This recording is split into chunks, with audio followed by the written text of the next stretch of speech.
신약 268쪽입니다. 고린도전서 5장 1절에서 13절, 신약 268쪽입니다. 너희 중에 심지어 음행이 있다 함을 들으니 그런 음행은 이방인 중에서도 없는 것이라. 누가 그 아버지의 아내를 취하였다 하는도다. 그리하고도 너희가 오히려 교만하여져서 어찌하여 통한이 여기지 아니하고 그 일 행한 자를 너희 중에서 쫓아내지 아니하였느냐. 내가 실로 몸으로는 떠나 있으나 영으로는 함께 있어서 거기 있는 것 같이 이런 일 행한 자를 이미 판단하였노라. 주 예수의 이름으로 너희가 내 영과 함께 모여서 우리 주 예수의 능력으로 이런 자를 사탄에게 내주었으니 이는 육신은 멸하고 영은 주 예수의 날에 구원을 받게 하려 함이라. 너희가 자랑하는 것이 옳지 아니하도다. 적은 누룩이 온 덩어리에 퍼지는 것을 알지 못하느냐. 너희는 누룩 없는 자인데 새 덩어리가 되기 위하여 묵은 누룩을 내버리라. 우리의 유월절 양 곧 그리스도께서 희생되셨느니라. 이러므로 우리가 명절을 지키되 묵은 누룩으로도 말고 악하고 악에 찬 누룩으로도 말고 누룩이 없이 오직 순전함과 진실함의 떡으로 하자. 내가 너희에게 쓴 편지에 음행하는 자들을 사귀지 말라 하였거니와 이 말은 이 세상에 음행하는 자들이나 탐하는 자들이나 속여 빼앗는 자들이나 우상 숭배하는 자들을 도무지 사귀지 말라 하는 것이 아니니 만일 그리하려면 너희가 세상 밖으로 나가야 할 것이라. 이제 내가 너희에게 쓴 것은 만일 어떤 형제라 일컫는 자가 음행하거나 탐욕을 부르거나 우상 숭배를 하거나 모욕하거나 술 취하거나 속여 빼앗거든 사귀지도 말고 그런 자와는 함께 먹지도 말라 함이라. 밖에 있는 사람들을 판단하는 것이야 내게 무슨 상관이 있으리오마는 교회 안에 있는 사람들이야 너희가 판단하지 아니하랴. 밖에 있는 사람들은 하나님이 심판하시려니와 이 악한 사람은 너희 중에서 내쫓으라. 아멘.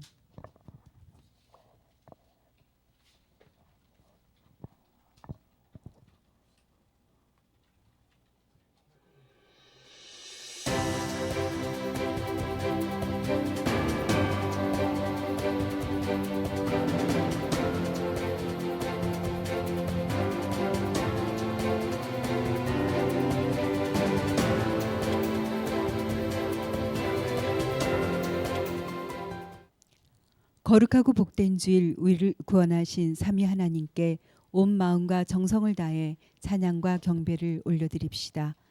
하반기 구역 예배를 9월 3일 저녁 8시 본당에서 시작합니다.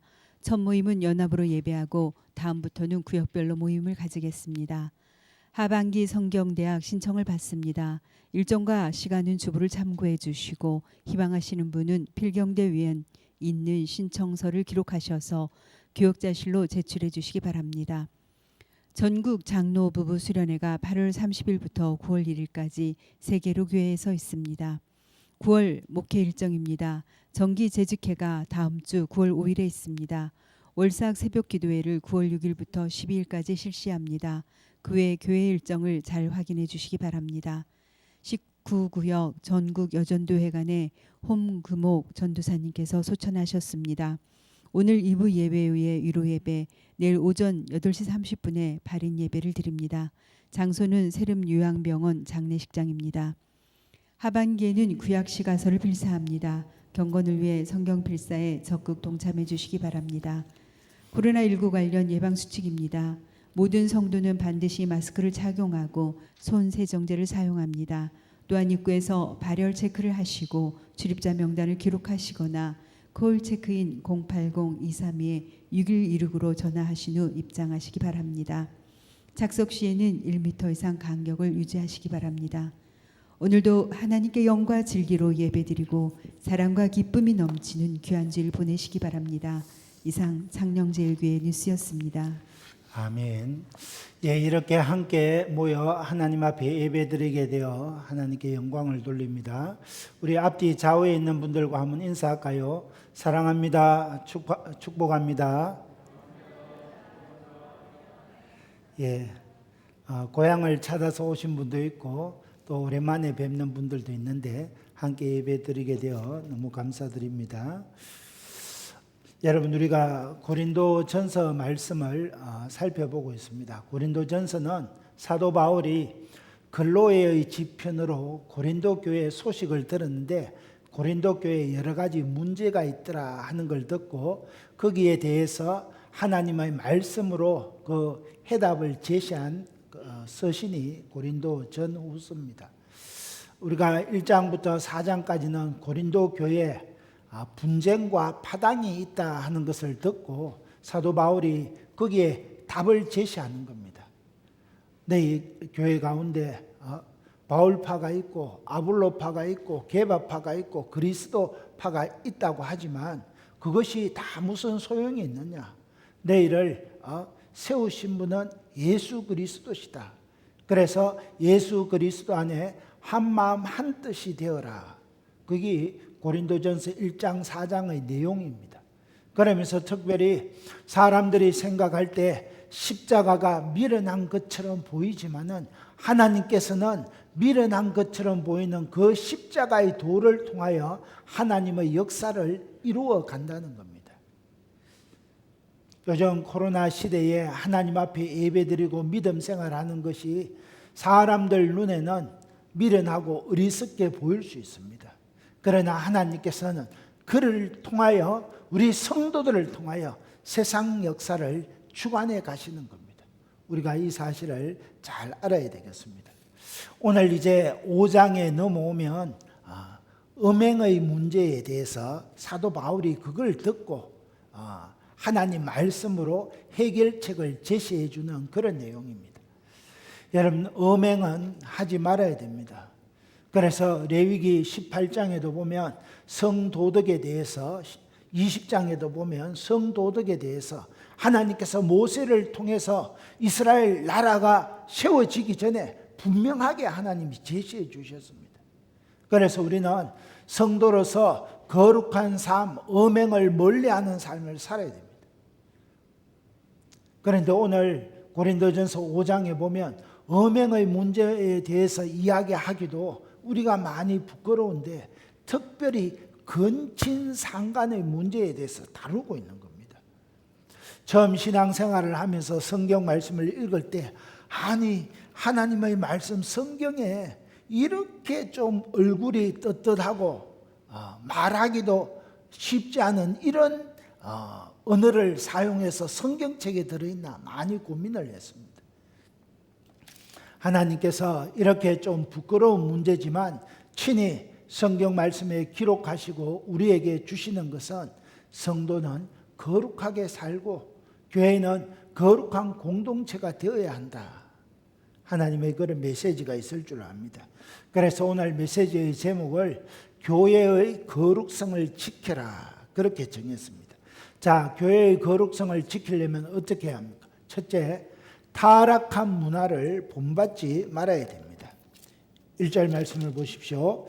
너희 중에 심지어 음행이 있다함을 들으니 그런 음행은 이방인 중에서도 없는 것이라. 그 내용이 뭡니까? 누가 그 아버지의 아내를 취하였다 하는도다. 음행은 문자적으로 자기 몸을 파는 행위를 가리키는데 보편적으로는 하나님께서 짝지어 주신 배우자 외에 행하는 모든 불법적인 성행위를 다 음행이라고 이야기합니다. 바울이 이 고린도 전서를 기록할 당시에 이방 사회에는 음행이 보편화되어 있었습니다. 그래서 사도행전 15장에 예루살렘 총회를 열 때도 이방인들이 할례를 받지 않아도 되지만은 음행은 엄격하게 금지해야 된다. 예루살렘 총회에 그걸 기록했습니다. 그런데 이 고린도 교회에 심지어 어떤 음행이 있었습니까? 아버지의 아내를 취하여 살고 있는 사람이 있었습니다. 이런 이방인 중에도 세상에도 없는 것이라 그랬습니다. 여기 아버지의 아내는 아버지의 첩이나 계모를 말합니다. 여러분, 당시 로마법에 따르면 재산을 많이 가진 큰 부자가 죽을 때 유산의 대부분은 아내가 상속했고 아들에게는 아주 작은 몸만 돌아갔습니다. 그러면 큰 부자였던 아버지의 재산은 그 새로운 계모나 새 남편에게 돌아가게 됩니다. 그래서 아들이 그 재산을 차지하기 위해서 혹 계모와 결혼하는 경우가 있었습니다. 그런데 하나님의 말씀 성경에는 이런 사람은 저주하고 반드시 둘 다 돌로 쳐 죽여라. 신명기 27장에 레위기 27장에 아비의 첩을 취하는 자는 다 쳐 죽이라 그렇게 되어 있습니다. 그래서 아도니아가 솔로몬에게 다윗의 아내 아비삭을 내게 아내로 달라 요청했다가 이 아도니아가 죽게 됩니다. 야곱의 첫 아들이 계모와 정을 통했다가 이 야곱에게 저주의 축복 대신 저주를 받는 내용을 성경을 통해서 알 수 있습니다. 이처럼 건친상간은 성경에서 그만 엄격한 규례입니다. 이방인 중에서도 없다고 했습니다. 그런데 거룩한 하나님의 교회 고린도 교회에 이런 일이 일어났습니다. 그러면 교회는 어떻게 해야 합니까? 교회는 건친상간하는 그 사람을 책망하고 치리하고 처벌해야 됩니다. 그런데 어떻게 합니까? 2절을 보십시오. 그리하고도 너희가 오히려 교만하여져서 어찌하여 통한이 여기지 아니하고 그 일 행한 자를 너희 중에서 쫓아내지 아니하였느냐. 엄행한 자, 이방인 중에서도 없는 근친상간 행한 자가 있다면 그를 통한이 여기고 치리를 하고 쫓아내야 되는데 그렇지 않았다는 겁니다. 여기 통한이 여기다 이 말은 사랑하는 사람이 가족이 죽었을 때 옷을 찢으며 애통하고 슬퍼하는 것을 통한이 여긴다 그랬습니다. 그만큼 죄에 대해서 통한이 여기는 마음으로 그 문제를 해결해야 합니다. 개인의 문제가 아니라 교회의 문제로 여기고 다루어야 합니다. 왜냐하면 근친상간의 이 문제가 모든 교인에게 알려졌고 저 멀리 떨어진 바울에게까지 공개되었기 때문에 그렇습니다. 그런데 고린도 교회는 그를 쫓아내지 않았습니다. 그러니까 아비의 계모와 결혼한 사람이 버젓이 교회에 출석했습니다. 여러분, 우리가 여기 한 생각해 볼 것이 있습니다. 교회가 왜 이 사람을 치리하지 아니하고 모든 교인에게 알려졌고 여러 가지 가능성이 있습니다. 아마 이 사람이 헌금을 많이 하는 큰 부자였을 가능성이 있습니다. 아니면 이 사람이 그 당시에 높은 권력을 가진 그런 권력자일 수도 있습니다. 그래서 아마 교회는 치리를 행하지 아니고 버려두었을 수도 있습니다. 아니면 이 사람이 교회에 나오는 그 당시 로마 시대 많은 노예들이 나왔는데 교회에 출석하는 모든 노예들의 주인이었을 수도 있습니다. 가난한 사람에게 구제를 많이 한 사람이 있을 수도 있습니다. 어쨌든 이 사람이 좀 영향력이 있었기 때문에 내어쫓지 않고 이 문제를 다루지 않았다 하는 그런 가능성이 있습니다. 그런데 바울은 이 문제를 그들이 교만하기 때문이라 그렇게 판단합니다. 여러분, 사람이 교만해지면 죄에 대하여 무감각합니다. 죄를 보고도 죄인 줄 모르고 분노할 줄 모릅니다. 여러분, 우리 성도는 사랑의 하나님을 본받아 사랑해야 되지만은 죄는 죄라 말할 수 있어야 됩니다.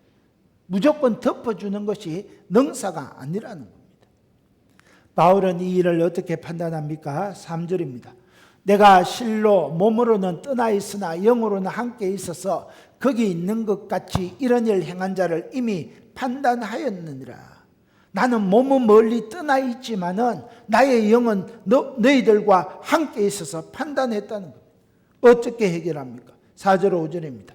주 예수의 이름으로 너희가 내 영과 함께 모여서 우리 주 예수의 능력으로 이런 자를 사탄에게 내어주었으니 이는 육신은 멸하고 영은 주 예수의 날에 구원을 받게 하려 함이라. 이런 자를 사탄에게 내주었다는 말은 출교시켰다는 것을 말합니다. 여러분, 교회의 치리 중에 징계가 여러 가지가 있지만은 최고의 징계는 그 사람을 내어보내는 출교입니다. 죄를 지적받았을 때 진심으로 뉘우치고 회개하면 가벼운 징계를 줍니다. 그러나 회개치 아니하고 끝까지 죄를 범하면 출교시키는 겁니다. 그런데 바울은 이 사람을 사탄에게 내어주었다, 출교시켰다는 겁니다. 그런데 바울은 주 예수의 이름으로, 주 예수의 능력으로 그를 사탄에 내어주었다 했습니다. 이 판단은 바울 개인의 사사로운 판단이 아니라 주 예수 그리스도의 이름으로 내리는 판단이라는 겁니다. 오직 주 예수님의 이름으로 근친상간의 죄를 범한 이 사람에게 중징계를 내리는 겁니다. 그래서 이것을 볼 때 교회의 징계는, 치리는 예수님의 이름으로, 예수님의 그 이름 권세에 기본을 두고 있다는 것을 알 수 있습니다. 그런데 바울이 예수님의 이름과 능력으로 이 사람을 출교시켰다 하는 것은 무엇을, 그 목적이 어디에 있습니까? 5절 하반절을 다시 보십시오. 이는 육신은 멸하고 영은 주 예수의 날에 구원을 받게 하려 함이라. 여러분, 교회의 권징은 미움과 분노로 징벌하는 것이 아니라는 겁니다. 교회의 치리는 그 영혼의 구원을 위하여 내리는 사랑의 채찍이라는 겁니다. 한 영혼이 죄로 인하여 죽게 될 것을 탄식하면서 그 영혼을 회개시키기 위해서, 그 영혼을 돌이키기 위해서, 그래서 치리하는 겁니다. 그래서 교회는 올바른 권징과 치리가 여러분 살아있어야 됩니다. 교회 치리받을 때 나를 미워해서 나를 죽이기 위해서 하는 아닙니다. 여러분을 살리기 위해서, 돌이키기 위해서, 회개하기 위해서, 그래서 치리를 하는 겁니다.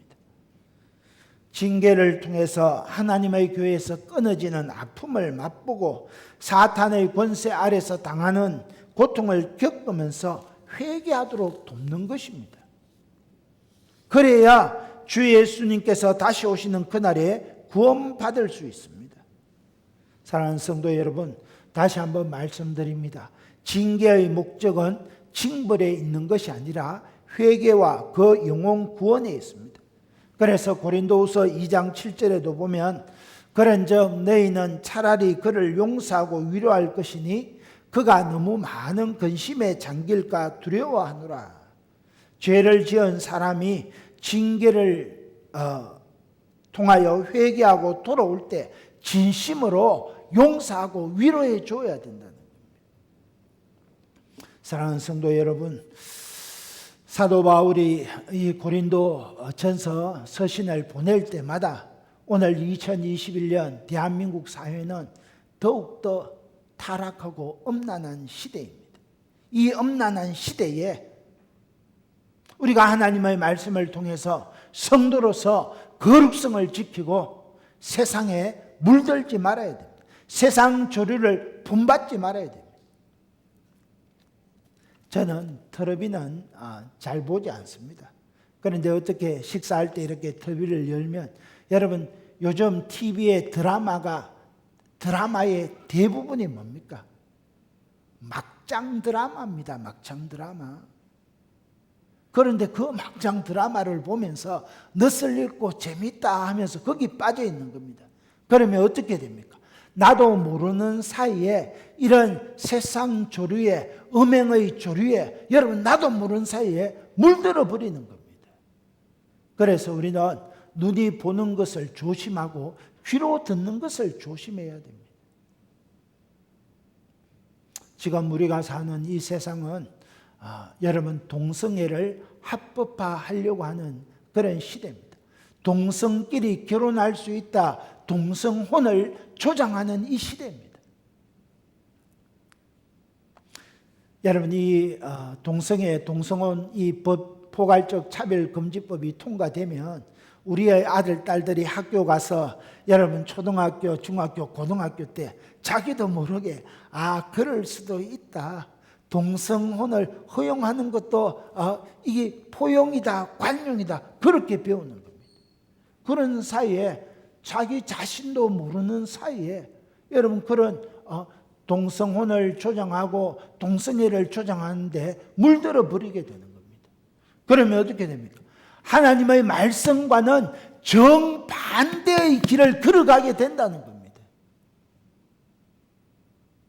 내 아비의 처와 함께 사는 자는 이방인 중에서도 없는 악한 죄라는 겁니다. 그러므로 저와 여러분은 이 악한 시대에 깨어 있어야 됩니다. 깨어 있으려면 어떻게 합니까?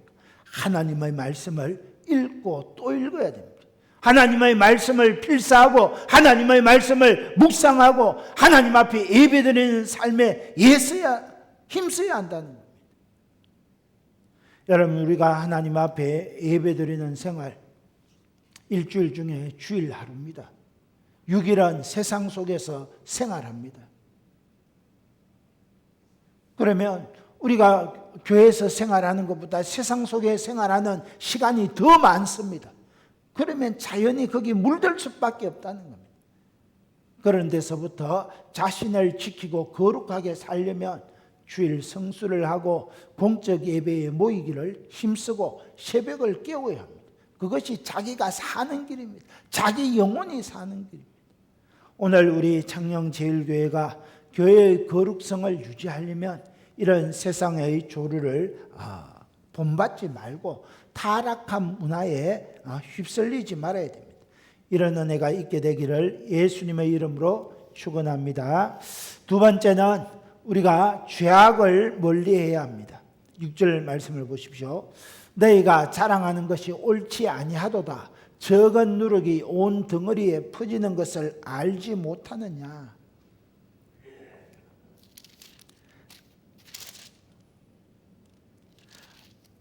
아버지의 아내를 취하여 관용하는 것, 그것을 자랑하는 것이 옳지 않다는 것. 죄인을 용납하고 묵인하는 것이 관용이다 했는데 그것은 관용이 아니고 자랑이 될 수 없다는 것. 왜 그렇습니까? 6절 하반절에 적은 누룩이 온 덩어리에 퍼지는 것을 알아라.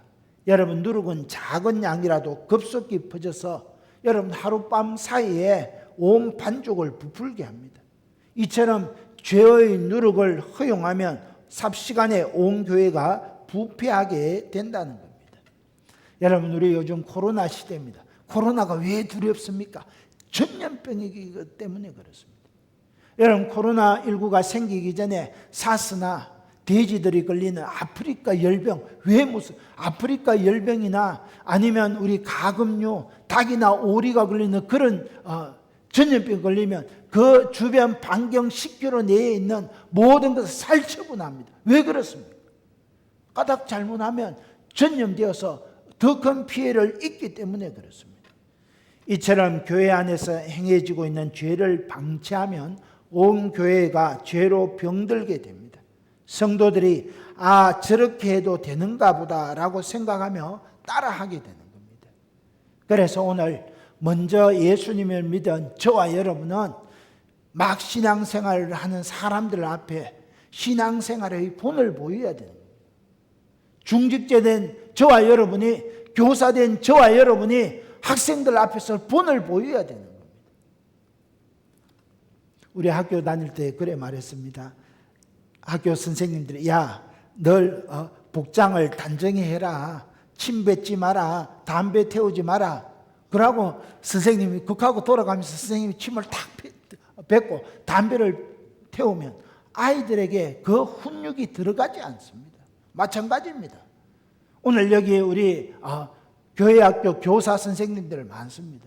여러분이 다음 세대들을 하나님의 말씀으로 지도할 때 여러분이 먼저 본을 보여야 된다는 겁니다. 오늘 우리 교회의 중직자들, 우리가 먼저 본을 보여야 됩니다.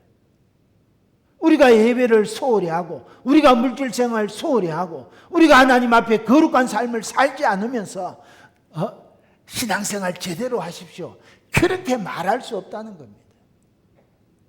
우리가 그렇게 말하면 니나 잘해라, 그렇게 이야기하는 거예요. 그러므로 우리는 어떻게 해야 합니까? 7절을 보십시오. 너희는 누룩 없는 자인데 새 덩어리가 되기 위하여 묵은 누룩을 내버리라. 우리의 유월절 양 곧 그리스도께서 희생되셨느니라. 너희는 고린도 교회 성도는 예수님을 믿는 우리 성도는 누룩 없는 자입니다. 여러분 우리가 어떻게 누룩 없는 자가 되었습니까? 7절 하반절에 우리의 유월절 양 곧 그리스도께서 희생되셨느니라. 예수님이 유월절 어린 양이 되셔서 십자가에 내 죄를 위하여 피 흘려 주심으로 우리가 예수님을 믿을 때 거룩한 하나님의 자녀가 되었습니다. 새로운 피조물이 되었습니다. 누룩 없는 성도가 되어서 거룩한 교회의 일원이 되었습니다. 그러므로 우리는 항상 누룩 없는 새 덩어리로 유지되기 위해서 묵은 누룩을 내어버려야 됩니다. 그러면 묵은 누룩이 무엇입니까? 예수님을 믿기 전에 가졌던 죄악된 습관들을 말합니다. 여러분 우리가 예수님을 믿음으로 하나님의 백성이 되었지만 내 내면에 죄악된 본성이 여전히 남아 있습니다. 도둑질하는 사람은 도둑질하는 습성이 남아 있습니다. 그래서 교도소에 와서 복음을 전하는 목사님들 거기 은혜 받아서 교도소에 출소하고 심지어 거기서 목사가 된 사람이 있습니다. 도둑질하는 사람이 은혜 받아 목사가 됐는데 그래도 그 마음속에 도둑질하는 본성이 있다는 겁니다. 여러분 종종 우리 국민일보를 보면 깡패로 살다가 예수님을 만나서 나 선교사가 되었습니다. 이런 사람 목사가 되었습니다. 그런데 한 몇 년 지나고 보면 이 사람이 옛버릇을 버리지 못하고 교회 안에 서로 다투고 성도들을 때려서 교회를 시끄럽게 했다. 그런 뉴스를 보게 됩니다. 음란한 생활을 하던 사람이 회개하고 예수님을 믿어도 음행의 유혹에 늘 넘어집니다.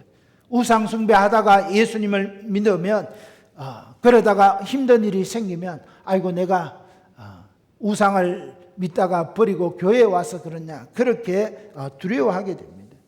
세상에서 이기적으로 살던 사람이 예수님을 믿고 신앙생활에도 여러분 그대로 이기적입니다. 그래서 교회 안에 가면 전부 천사들인 것 같은데 세상 사람보다 더 냄새나는 사람들이 더 많다는 겁니다. 그러므로 우리는 날마다 내 자신을 돌아보고 내 안에 남아있는 묵은 누룩을 내어버려야 됩니다. 옛사람의 습성을 과감히 벗어버려야 됩니다. 여러분 생각해 보십시오. 게으른 사람이 예수 믿었다고 하루아침에 부지런해집니까? 무책임한 사람이 예수 믿었다고 하루아침에 책임이 강한 사람으로 바뀌어집니까? 그렇지 않습니다. 불평하던 사람이 예수 믿었다고 단번에 늘 그 입에 감사만 나타납니까? 그렇지 않다는 겁니다. 그러므로 우리는 누룩 없는 새 덩어리가 되기 위해서 묵은 누룩을 과감히 내어버려야 됩니다. 옛날에 내가 이런 단점들이 있었는데 하나님의 말씀에 벗어난 부분들이 있었는데 끊임없이 기도하고 끊임없이 말씀을 통해서 그것을 십자가 앞에 내려놓아야 된다. 그럴 때 나도 모르는 사이에 성화된 사람으로 바뀌어져 가는 것입니다. 그래서 8절에 이렇게 이야기합니다. 이러므로 우리가 명절을 지키되 묵은 누룩으로도 말고 악하고 악의에 찬 누룩으로도 말고 누룩 없이 오직 순전함과 진실함의 떡으로 하자. 우리가 지켜야 될 명절은 예수님이 유월절 어린 양으로 죽임 당하시고 부활하신 영적인 유월절 주일입니다. 그래서 예수님께서 잡히시기 전날 밤에 성만찬을 가지면서 이는 피로 세우는 내 언약이니 이를 행하며 나를 기념하라 그랬습니다. 그래서 초대교회 성도들은 매주 성만찬에 참여하면서 이 영적인 유월절을 지켰습니다. 매 주일마다 유월절 어린 양으로 죽임당하신 예수님을 기념하며 자기의 묵은 누룩, 이기적인 마음, 불평하는 마음, 엄행하는 마음들을 날마다 십자가 앞에 내려놓았습니다. 그래서 거룩한 성도가 되고 거룩한 교회로 변화되어 가는 것입니다. 누룩이 없이 오직 순전함과 진실함의 떡으로 하자 그랬습니다. 순전함이란 동기가 순수한 것을 말합니다. 진실함이란 행동이 신실한 것을 말합니다. 내 신앙의 마음의 동기도 순수해야 되고 내 신앙의 행동도 신실해야 한다는 겁니다. 그래서 저와 여러분이 예수님을 믿는 성도다, 창녕제일교회 교인이다 하면 내 모든 삶의 영역에서 순전함과 신실함이 드러나야 한다는 거예요. 그래서 저 집사님은 정말 믿을 만하다, 저 집사님은 정말 하나님을 믿는 참된 기독교인이다, 이런 말을 들을 수 있어야 한다는 겁니다. 그런데 우리의 신앙생활에 이러한 순전함이 사라지고 진실함이 사라지면 교회는 나오지만 위선과 거짓과 욕심만이 남게 되는 겁니다. 그래서 주위에 나쁜 영향력을 미치게 됩니다. 여러분, 종종 우리 청소년들 이렇게 예배를 인도해 보면 예배를 잘 드리다가 보통 우리 휴대폰을 다 쓰고 하지 않습니까? 그런데 어느 날 휴대폰을 수거를 안 하면, 한 친구가 예배 드리다가 휴대폰을 내가지고 따다다닥 거리면, 여러분 잠시 잠깐 후면 한 명이 두 명이 되고 두 명이 네 명이 되고, 나중에는 모인 청소년들의 절반 3분의 2가 전부 예배 시간에 마음은 콩밭에 갖고 이 휴대폰을 하는 것을 보게 되는 것을 종종 보게 됩니다. 한 사람의 영향력이 크다는 겁니다. 특별히 위기의 때에 한 사람의 영향력은 아주 큽니다. 나 한 사람이 어떤 행동을 취하느냐에 따라서 구역과 기관의 분위기가 밝아질 수 있고 어두워질 수 있습니다. 내 한 사람으로 인하여 원망과 불평이 나올 수 있고 감사와 찬양이 나올 수 있습니다. 그러므로 우리는 늘 내 자신과 가정과 교회에 내가 어떤 영향을 끼치고 있는지 돌아보면서 묵은 누력을 날마다 내려놓아야 됩니다. 십자가 앞에 내려놓아야 됩니다. 그럴 때 하나님 앞에 거룩한 공동체를 유지해 갈 수 있습니다. 사랑하는 성도 여러분, 이 시간 내 안에 순전함과 진실함이 있는가? 나는 혹시 위선과 거짓과 불평과 원망으로 살고 있지 않는가? 하나님 앞에 다시금 돌아보는 은혜가 있기를 주님의 이름으로 축원합니다. 세 번째, 끝으로 교회의 거룩함을 지키기 위하여 정당한 권징을 행해야 합니다. 9절을 보십시오. 내가 너희에게 쓴 편지에 음행하는 자들을 사귀지 말라 하였거니와. 바울이 고린도 전서를 보내기 전에 이미 보낸 편지가 있습니다. 전해지지 않습니다. 그 편지에 음행하는 자들을 사귀지 마라. 그런데 고린도 교회 성도들 가운데는 이것을 오해하는 사람이 있었습니다. 바울 선생님, 세상에 음행하는 자들이 천지인데 그들과 도무지 사귀지 말라 하면 세상 생활을 어떻게 합니까? 그런데 이 말은 그런 뜻이 아닙니다. 10절입니다. 이 말은 이 세상에 음행하는 자들이나 탐하는 자들이나 속여 빼앗는 자들이나 우상 숭배하는 자들을 도무지 사귀지 말라 하는 것이 아니니 만일 그리하려면 너희가 세상 밖으로 나가야 할 것이니라. 여러분, 당시 고린도의 아프로디테 신전에는 1000명의 여사제들이 있었습니다. 종교의 이름으로 매춘을 하는 창녀들입니다. 그런데 이 고린도 교회 사람들은 이 창녀들과 매음을 하는 것이 그들 종교적인 행사였습니다. 헬라에서는 전이나 혼의 성적 관계가 정상적인 것이고 삶의 일부로 받아들여졌습니다. 그런데 그런 사람들을 사귀지 마라 하면 여러분 사회생활을 할 수가 없습니다. 또 탐욕이 가득한 사람들이 대부분이었고 남을 속여 빼앗는 사람들, 우상 숭배가 빈번한 그런 사회였습니다. 이런 사람들과 사귀지 말라면 헬라 사회를 뛰쳐나가야 됩니다. 그러나 바울이 음행하는 자들을 사귀지 말라고 한 것은 그런 뜻이 아닙니다. 여러분, 우리가 타락한 세상에, 고난 많은 이 세상에는 우리가 그리스도인으로 온전하고 순전함을 지키며 살아가야 됩니다.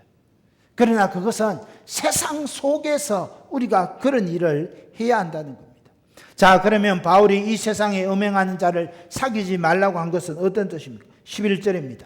이제 내가 너희에게 쓴 것은 만일 어떤 형제라 일컫는 자가 음행하거나, 여러분 여기 눈여겨봐야 될 단어가 있습니다. 어떤 형제라 일컫는 자가 음행하거나 탐욕을 부리거나 우상숭배를 하거나 모욕하거나 술 취하거나 속여 빼앗거든 사귀지도 말고 그런 자와는 함께 먹지도 말라 함이라. 형제라 일컫는 자, 다시 말해서 성도라 하는 사람들이 세상 사람들이 저지르는 그런 악을 행하면 행하지 말라는 겁니다. 바울은 성도들이 빠지기 쉬운 6가지 죄를 이야기합니다. 음행입니다. 음행하지 마라. 탐욕, 욕심내지 마라. 우상숭배, 하나님보다 더 귀하게 여기는 것을 버려라. 모욕이라는 말은 뒤에서 뒷담하는 걸, 뒷담하지 마라. 술 취하지 마라. 속여 빼앗지 마라는 겁니다. 성도들 가운데 이런 일을 행하는 사람들과는 멀리해라. 바울이 이것을 이야기하는 겁니다. 그러면서 12절 13절에 말합니다. 밖에 있는 사람들을 판단하는 것이야 내게 무슨 상관이 있으리요마는 교회 안에 있는 사람들이야 너희가 판단하지 아니하랴. 밖에 있는 사람들은 하나님이 심판하시려니와 이 악한 사람은 너희 중에서 내쫓아라. 밖에 있는 사람은 하나님이 판단하신다는 겁니다. 그러나 교회 안에 있는 사람들, 그 중에 이 악한 사람은 바로 6가지 죄를 행하는 사람, 음행과 탐욕과 우상숭배와 모욕하는 사람, 술 취한 사람, 속여 빼앗는 사람과는 여러분 우리가 교제를 하지 말아야 됩니다. 그런데 여기서 여러분 우리가 명심해야 될 것이 있습니다. 형제를 판단하는 것은 개인 혼자 해서는 안 된다는 거예요. 그런데 여기서 개인 스스로 저 사람은 술을 많이 먹는 사람이 내 멀리 그렇게 판단해서는 안 된다는 거예요. 그것은 교회가 판단해야 한다는 겁니다. 교회의 순결성, 거룩성을 유지하는 일은 교회적 차원에서 행해야 합니다. 그래서 예수님께서 이 기준을 가르쳐 주셨습니다. 마태복음 18장 15절 17절입니다. 만일 내 형제가 죄를 범하거든 가서 너와 그 사람과만 상대하여 권고하라. 만일 들으면 내가 내 형제를 얻은 것이요 만일 듣지 않거든 한두 사람을 데리고 가서 두세 정인의 입으로 말마다 확증하게 하라. 만일 그들의 말도 듣지 않거든 교회의 말하고 교회의 말도 듣지 않거든 이방인과 세리와 같이 여기라. 그러니까 성도 가운데 앞에 말한 6가지 죄를 행하는 사람이 있다면 개인이 판단하지 말고 교회가 판단하라는 겁니다. 교회의 권징의 대원칙 4가지가 있습니다. 첫째, 1대1로 만나라는 겁니다. 형제가 죄를 범하면 그 사람을 1대1로 찾아가서 집사님 그렇게 행하면 안 됩니다. 그렇게 권면하라는 겁니다. 그래서 그 권면을 받아들이고 돌아오면 그 사람을 얻게 된다는 겁니다. 그런데 만약에 그 사람이 그 말을 듣지 않으면 어떻게 됩니까? 두 번째, 두세 사람의 정인과 함께 만나라는 겁니다. 마태복음 15장 16절에 만일 듣지 않거든 한두 사람을 데리고 가서 두세 정인의 입으로 말마다 확정하게 하라 그랬습니다. 혼자 가서 안 되면 두세 사람이 함께 가서 권면하고 회개해야 합니다. 돌아와야 됩니다. 권면하라는 겁니다. 그래도 듣지 않으면 어떻게 합니까? 세 번째, 교회에 말하라는 겁니다. 여러분 교회에는 공적인 치료에 당회가 있습니다.